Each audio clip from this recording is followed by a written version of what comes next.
ఒక్కసారి నమస్కారం చేస్తే చాలు ఆవిడ జ్ఞాపకం ఉంచుకుంటుంది. ఇక మళ్ళీ అడగక్కర్లేదు మనం నాకు ఇది కావాలని. ఆవిడే దాన్ని గుర్తు పెట్టుకుని మళ్ళీ మళ్ళీ ఇచ్చే లక్షణం ఉన్నటువంటి అమ్మవారు కనుక ఆవిడికి మరిడమ్మ తల్లి అని పేరు. ఒక ఊళ్ళో నూకాలమ్మ.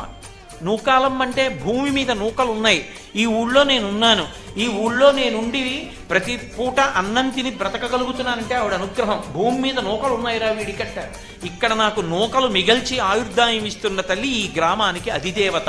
అందుకే ఎప్పుడైనా ఊరు విడిచిపెట్టి వెళ్లే ముందు గ్రామదేవతకి చెప్పి వెళ్ళాలి. మనసులో నమస్కారం చేసుకుని పొలిమేర దాటుతున్నప్పుడు, అమ్మా ఏదో ప్రవచనం చేయడానికి ఫలానా ఊరు ఎడుతున్నాను, తల్లి క్షేమంగా తీసుకురా అని చెప్పాలి. మళ్ళీ పొలిమేరకు వచ్చినప్పుడు చెప్పులిప్పి ఓ నమస్కారం చేయాలి. అమ్మా నీ అనుగ్రహంతో మళ్ళీ ఈ ఊరు వచ్చాను, నాకు నూకలు మిగల్చావు తల్లి, నీకు నమస్కారం. ఏడాదికోసారి అన్ని కుటుంబాలు కలిపి అమ్మవారికి నైవేద్యాలు పెట్టామని చెప్పి అమ్మవారికి నైవేద్యాలు పెడతారు.